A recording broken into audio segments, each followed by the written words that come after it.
Bonjour, bonjour Amandine, Bonjour Aurélie. bienvenue dans cette nouvelle interview de la chaîne des arts des naissances souveraines. Aujourd'hui, on va pas parler de naissance, on va échanger sur un recul que tu as avec ta fille de 10 ans, sur une observation autour des émotions de nos enfants. Parce que j'accompagne beaucoup de parents qui, dès la naissance, à travers les pleurs des jeunes nourrissons dans leur première année, il y a vraiment cette question de c'est là, qu'est-ce que je fais de ça? Donc j'accompagne beaucoup de pères et de mères avec cette réalité-là. Mais c'est aussi par la suite, en fait, ce thème des émotions de nos enfants vient vraiment faire nous permettre de faire un chemin, et Amandine peut nous partager son beau chemin. Donc j'avais envie de pouvoir le partager en espérant que ça puisse nourrir et inspirer d'autres parents. Donc est-ce que tu as envie de nous partager comment tu as accueilli ton chemin avec les émotions de ta fille? Eh bien, je me souviendrai, Naomi, c'était une petite fille qui pleurait beaucoup, beaucoup, beaucoup. Et je passais mon temps à la bercer, à chanter pour que ses pleurs cessent, qu'elle puisse enfin dormir. Et c'était très, très, très long et difficile ces 9 premiers mois à essayer de lutter, comme on en dit beaucoup, comme si les pleurs, il fallait qu'elles cessent. Et c'est vrai, d'un point de vue besoin physiologique, les pleurs d'un enfant, on est programmé pour y réagir parce qu'il y a un besoin urgent de survie, nourrir, changer la couche, de stress, de peur. Il y a plein de choses pour lesquelles c'est effectivement relevant en anglais, mais c'est important. Et puis il y a des moments où l'enfant, il va bien, il est nourri et tout ça, et il y a quand même ces émotions-là. Et à 9 mois, j'ai lu un livre qui a été une grande révélation, où je me suis rendu compte que j'étais pas obligée de faire cesser les pleurs de ma fille. Et j'étais pas une mauvaise mère si je ne les faisais pas cesser. Et qu'en fait, je pouvais simplement les accueillir. S'il m'assurait que tous ses besoins physiques étaient couverts, je pouvais simplement être en présence et me détendre sans être en train de la secouer pour qu'elle se calme. Et ça, pour moi, ça a été une grande révélation parce que ça m'a permis de trouver de la tranquillité et du repos et de me déstresser de ça. Donc ça a été une première grande étape. Puis elle a grandi. Et puis j'ai eu une deuxième grande étape qui a été celle de voir qu'en fait, ces émotions, elles étaient souvent directement reliées avec les miennes. Et souvent, son comportement aussi. C'est-à-dire que avant d'arriver aux pleurs, il y a un comportement qui commence à être plus agité, plus nerveux et qui mène éventuellement à la crise s'il y a quelque chose qui vient la susciter, comme une frustration ou quelque chose comme ça. Et je me suis rendu compte qu'en fait, ce comportement-là, elle, à l'intérieur de elle vit un malaise, elle sait pas pourquoi. Et en fait, comme on est en résonance toutes les deux, elle met en lumière une émotion que moi, à ce moment-là, je ne me laisse pas le temps de ressentir. Je suis dans mon quotidien, je dois faire ceci, je dois faire une machine, je dois gérer l'activité pro, etc., etc. Et là, je n'ai pas le temps de me poser avec ce que je ressens et de faire, waouh, en fait, j'ai un goût amer dans la bouche, je suis un peu tendue, je suis stressée. En fait, j'ai mon plexus qui est tendu. Des petites choses, en fait, qu'on a l'habitude de gommer parce que, il faut assurer sur la vie, en fait. Et je me suis rendu compte que ma fille, elle était tout le temps en train de me montrer quand est-ce que moi, à l'intérieur de moi, j'y vais des tensions, des émotions que je ne sais pas circuler. Et pire, que je ne voulais pas voir. Et souvent, son comportement, il commençait à me faire monter en pression parce que ça m'énervait, parce que j'avais envie de calme à ce moment-là, ou parce que quelque chose me contrariait dans son comportement.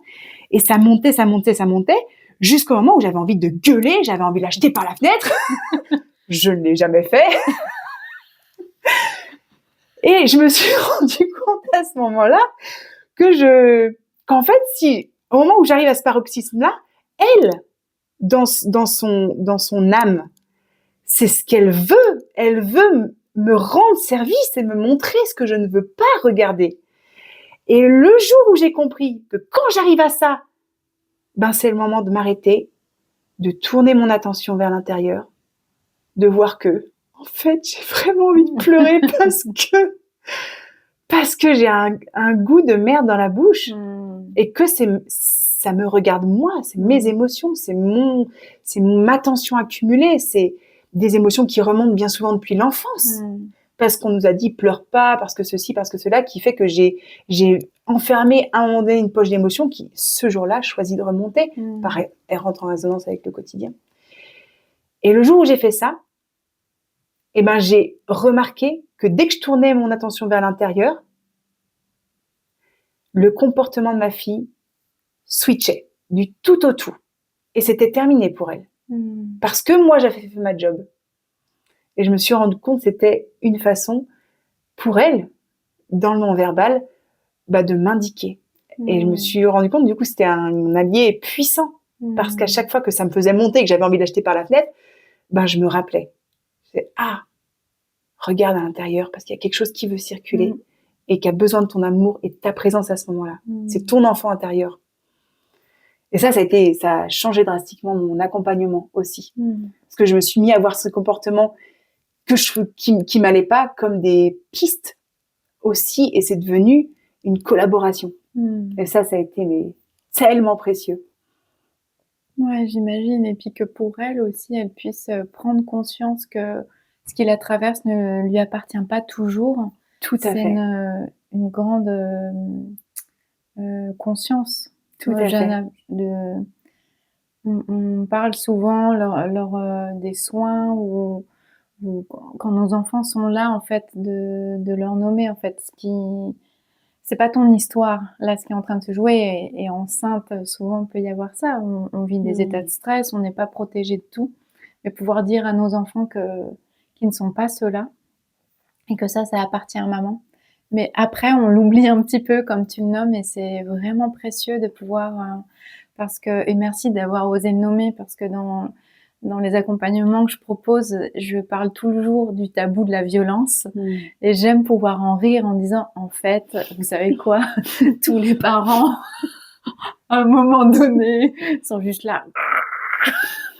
Et pour certains, c'est un vrai travail de profondeur de ne pas passer à l'acte, parce que pour eux-mêmes, depuis enfants, cellulairement, ils revivent en fait de la violence ordinaire ou de la violence réelle.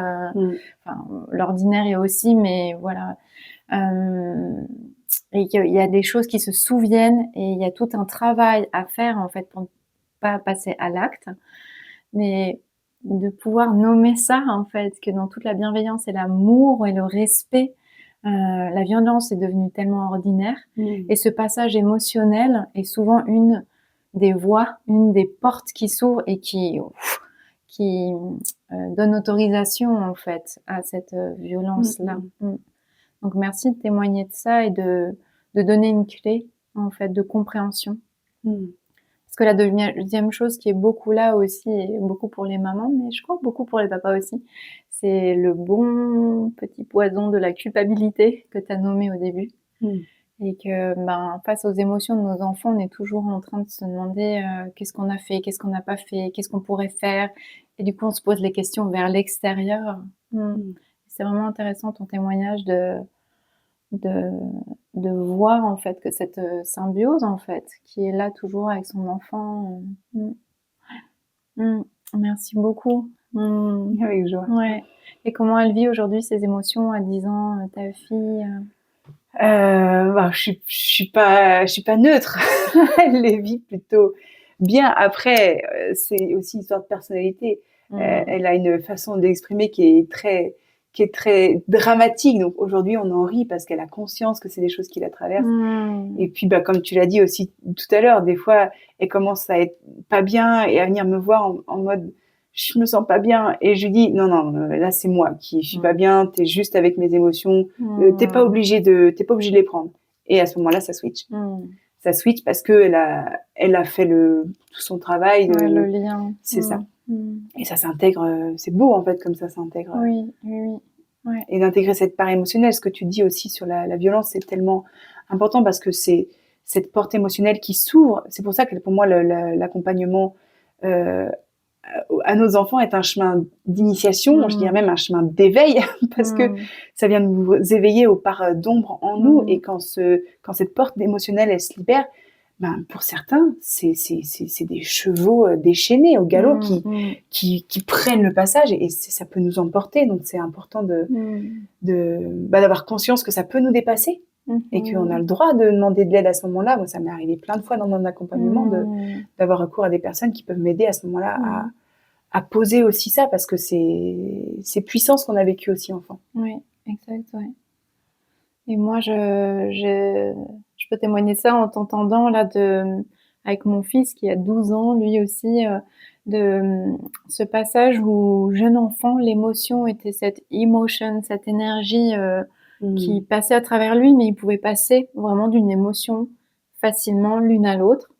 Et à un moment donné, dans la maturité du cerveau, en fait, cette émotion est devenue de l'émotionnel quand il s'accrochait à l'émotion. Et là, du coup, c'était une autre charge, en fait. Il y avait quelque chose qui voulait s'y accrocher, qui commence à s'identifier, à se dire « je suis ça », cette peur ou cette colère, etc. Et j'ai vraiment senti le passage. Et comment, en tant que mère aussi, on accompagne nos enfants, comme tu le dis là avec ta fille, où elle vient vers toi et tu dis « non, ça te regarde pas ». Elle fait « ah oui, hop ». Et quelque chose qui pourrait devenir de l'émotionnel et prendre tellement de place, en fait, et conscientiser, et qui est vraiment la proposition de vraiment, en fait, ok, on l'accueille, on l'embrasse, tu n'es pas cela, allez, on reste pas accroché, sans forcément la nier, parce qu'il y a majoritairement, enfin dans nos générations, mais d'autres aussi, les émotions sont juste refoulées, et notamment avec les jeunes garçons et les jeunes hommes. Et vraiment de pouvoir trouver cet espace à la fois, je trouve, d'accueil, d'acceptation, puis d'accompagnement pour pouvoir amener cette énergie ailleurs et que la créativité puisse revenir. C'est très juste ce que tu partages et c'est pas évident parce que c'est un chemin intérieur et nos enfants, ils doivent le parcourir, ils doivent apprendre à faire la différence par eux-mêmes entre l'émotion qu'ils traversent et cet endroit où l'émotionnel, il prend le relais, il veut obtenir quelque chose, l'attention, où il se raconte une histoire parce que ça nourrit une part qui a besoin d'une nostalgie, où ça commence à être collant. Et ça, même pour nous, des fois, c'est pas évident de le définir. Donc, c'est vrai que c'est le chemin personnel. Après, on pourra pas faire ce chemin à leur place, mais on peut leur rappeler qu'il y a cette différence qui existe. Et encore, enfin, moi, je partage ça avec mon fils, mais comme tu le nommes pour toi, en fait, ce retour vers toi, c'était waouh, à quel endroit je me suis identifiée à ces émotions, que ça devient de l'émotionnel, et que cette tristesse, elle m'habite pendant 3 jours. Pourquoi je fais le choix, en fait, que ça reste là. Et ça, c'est vraiment aussi toute une histoire de l'humanité actuelle, en fait, dans cette identification aux émotions. Et c'est un chemin qui commence, hein. C'est sûr. Ouais. C'est sûr. Avec tout ça, et vraiment pouvoir offrir à nos enfants dans l'accueil de l'émotion qui est là, qui fait partie de nous, et à la fois de ne pas oublier qui on est, en fait, à l'intérieur. Et comme tu dis, c'est un choix de regard. Ouais. Et ça demande du courage à la fois. Ouais. Merci Amandine pour ce partage. Merci Aurélie. Et pour clôturer ce partage, cette interview, qu'est-ce que tu aurais à partager aux parents qui nous écoutent autour des émotions, leurs enfants, ceux qui pourraient être en difficulté, en questionnement, voilà.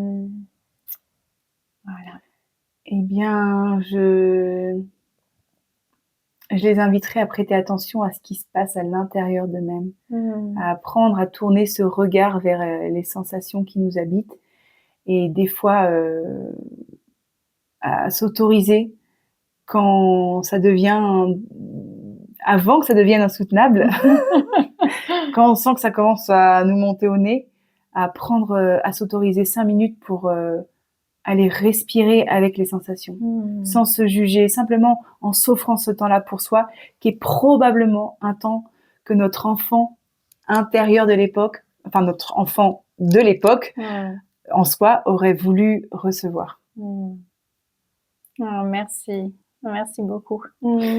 Avec joie, merci à toi.